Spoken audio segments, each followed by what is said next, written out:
Alors bonjour, aujourd'hui on est le 18 février et je vais semer des pois mange-tout à la casserole. Je vais vous faire voir comment je fais. Donc une fois que j'ai mis de l'herbe de tonte, pas plus de 5 cm, je rappelle. Donc je vais vous faire voir comment je sème ça. Je prends la graine avec les deux doigts et j'enfonce dans le sol.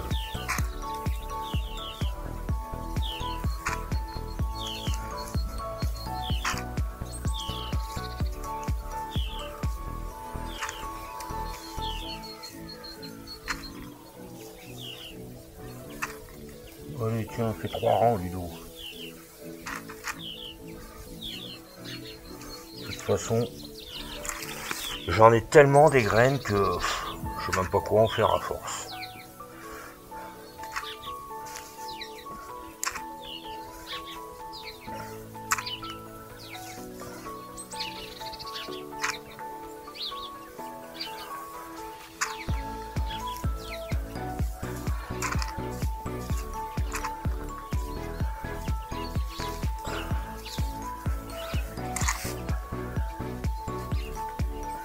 Alors c'est pas bien compliqué.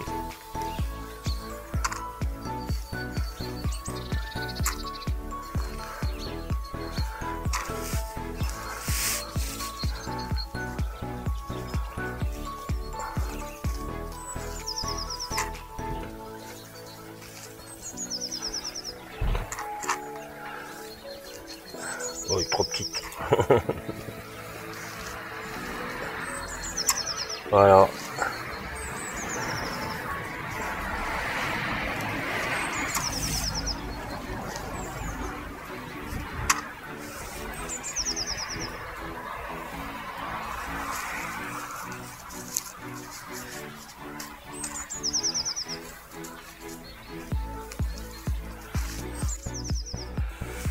Et je vais faire, je sais pas, ça doit faire 2 mètres.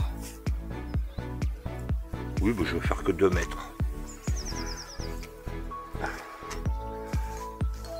Voilà. Et bien sûr, je fais les deux côtés comme ça, du grillage.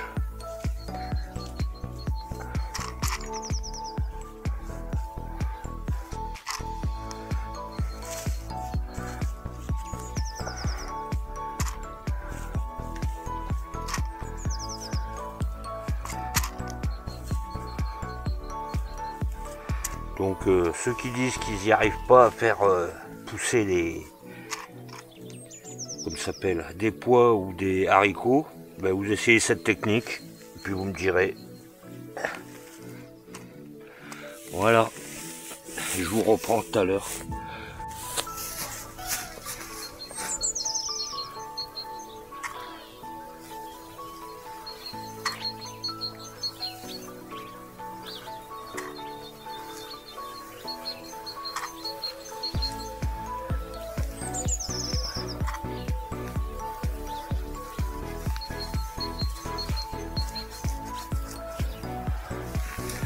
Parce que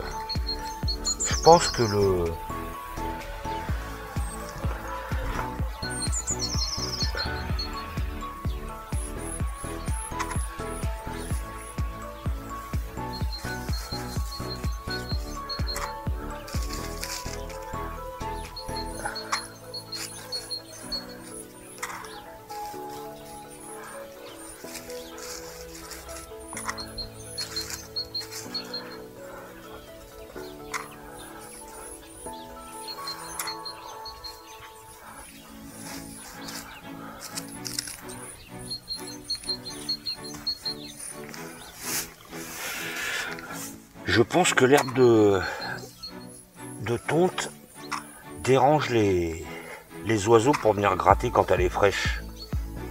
Bon, uniquement quand elle est fraîche, hein, parce que dès qu'elle se met à sécher, là ils viennent gratter.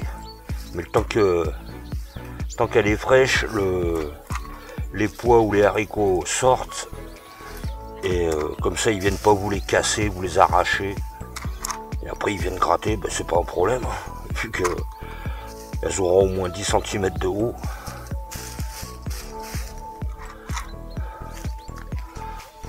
Ah, voilà. Donc on va dire que ça fait 2 mètres.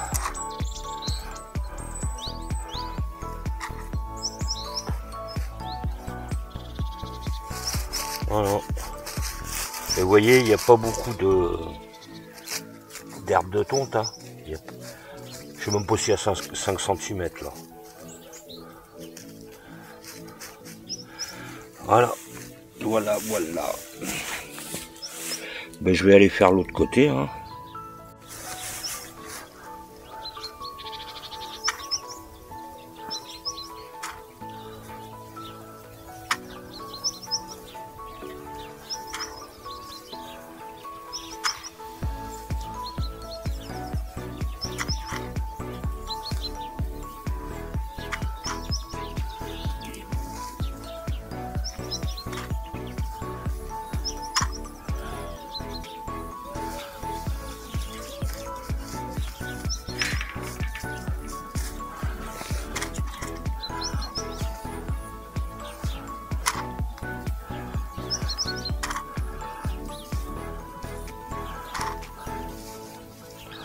Alors moi, là il y a 17 mètres ou 15 mètres de grillage.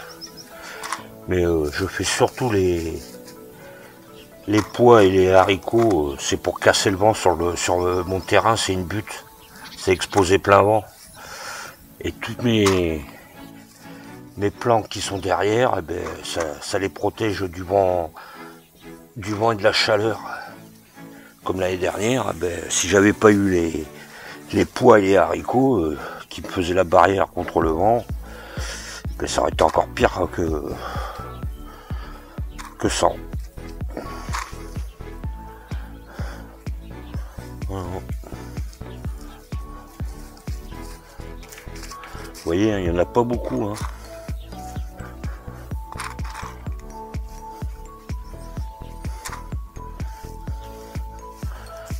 Vraiment pas beaucoup d'herbe au-dessus.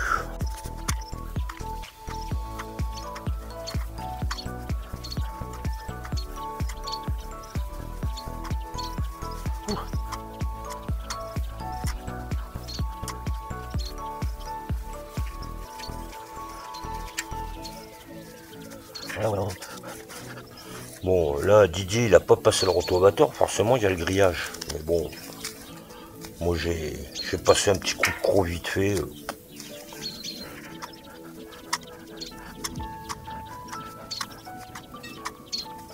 Voilà.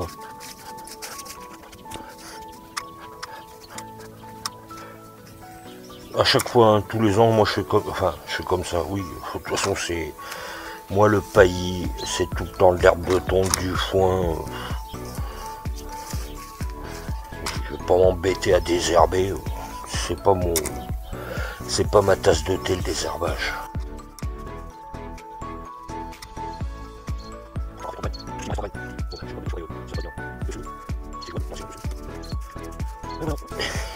Et les petits merles, ils viendront pas gratter. Enfin si, ils viendront gratter, mais quand ça sera sec. Et vu que là je vais arroser, parce que moi je sème, j'arrose, comme j'ai dit, tout le temps j'arrose. Si je mets en terre, c'est j'arrose, que ce soit n'importe quoi.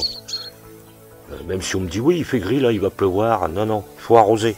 Il faut que la graine, la terre se colle à la graine et qu'on soit pas embêté. Alors bien sûr, on n'oublie pas l'étiquette avec la date et le nom des semis et l'arrosage.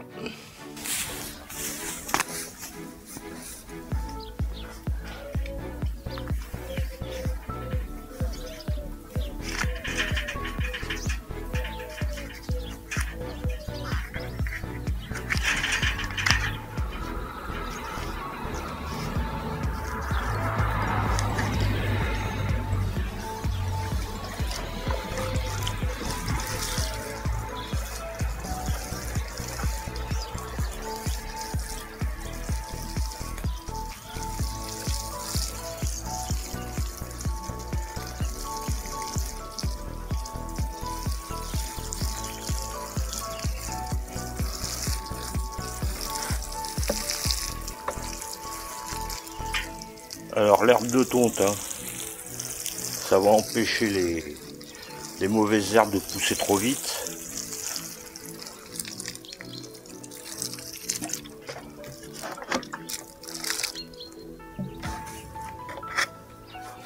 Et en plus, ça garde l'humidité. Ça empêche les oiseaux, enfin ça évite que les oiseaux viennent gratter. Ils vont venir gratter à un moment. Les pois, ils seront sortis.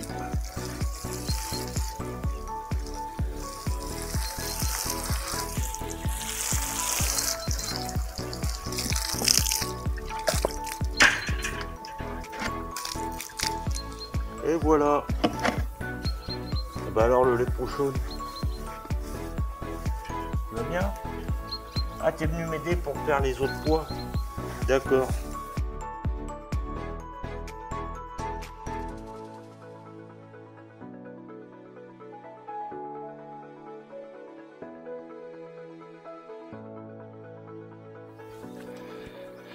Alors voilà, pour tutorer les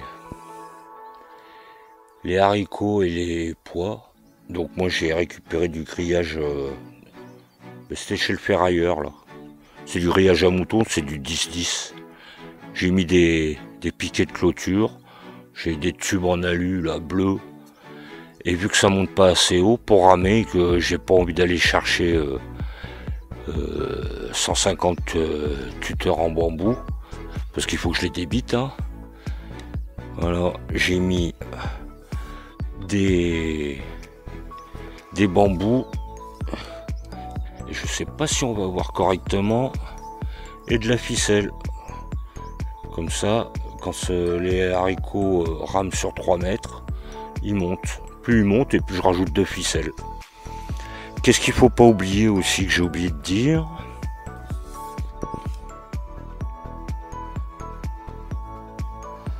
Ah oui, donc le grillage avec le vent quand ça souffle. Donc si vous mettez pas quelque chose pour l'empêcher de balloter et de vous casser les plants de haricots ou de pois, hein, le piquet de sardine fait avec un fer à béton.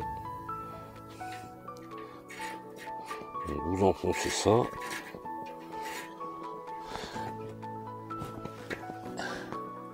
Et là, ça vient plus vous casser les jeunes pousses. Voilà.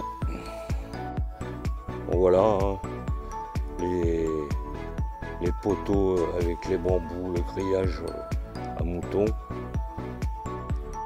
Et je suis à 2,50 m, 3 mètres facile pour la hauteur des bambous.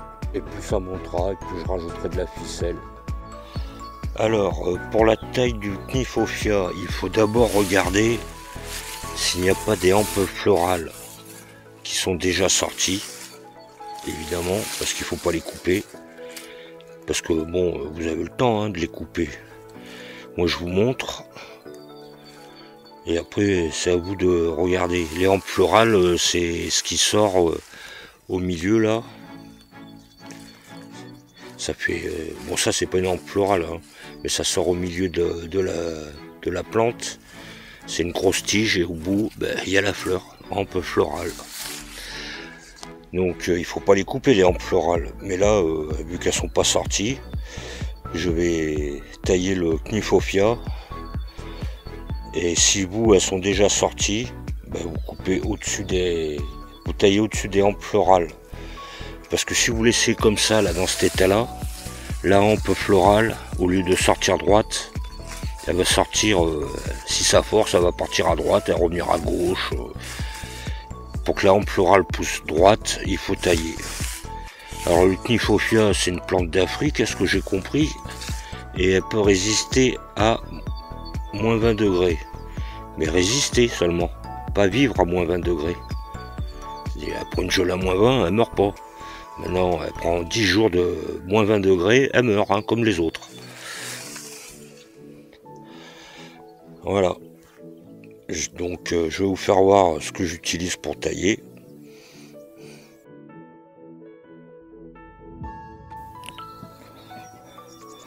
Donc il va nous falloir un couteau qui coupe,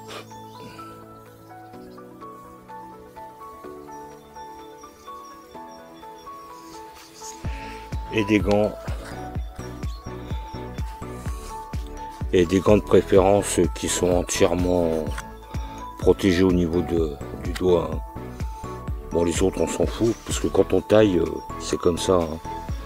On tient les branches et on taille comme ça, donc les autres doigts, si c'est du tissu rouge là, c'est pas bien grave, mais vaut mieux que ça soit protégé au niveau du pouce aussi.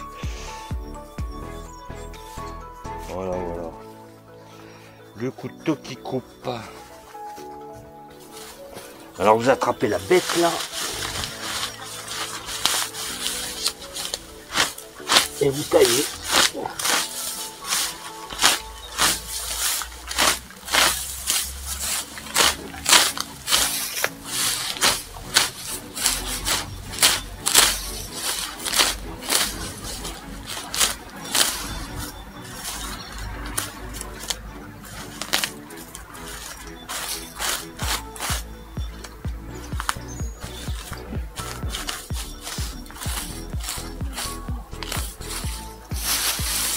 Voilà.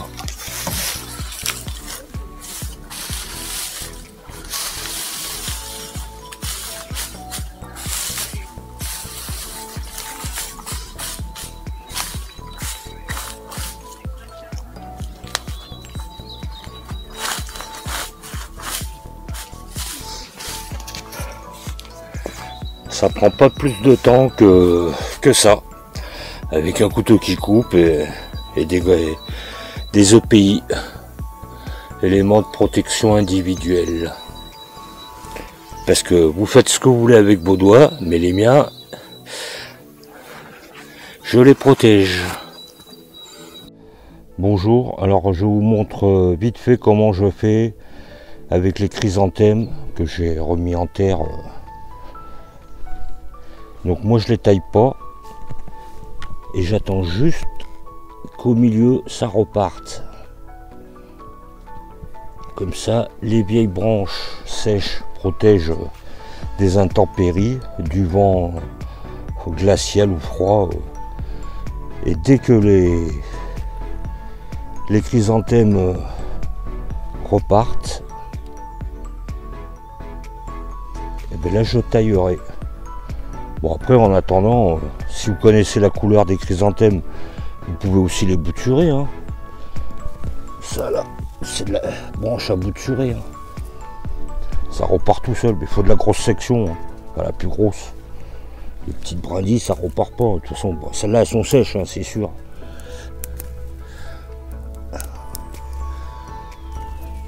Quand c'est sec, c'est sec. Les grosses, je pense pas qu'elles soient sèches.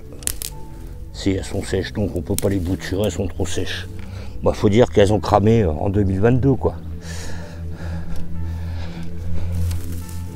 Voilà. Et si ça repart pas, eh ben, tas de compost. Vous voyez, elle repart. Parce que le bois est encore vert à l'intérieur. Ah, la feuille qui me gêne là. Oui. Donc, quand c'est vert, hein, c'est que ça repart et que ça peut être bouturé. Lui, il repart doucement. Bon, après, hein, j'en ai tellement récupéré que... Hein. Là, il y en a plein à gauche du cabanon. Ici, là, j'en ai mis là, caché derrière la poutre. Enfin, elle est devant la poutre. Et sinon, là, il y a tout le tas. Hein. Comme ce tas-là que j'ai fait du compost avec. Voilà. Allez, je vous dis bonne fin de journée. A plus la room.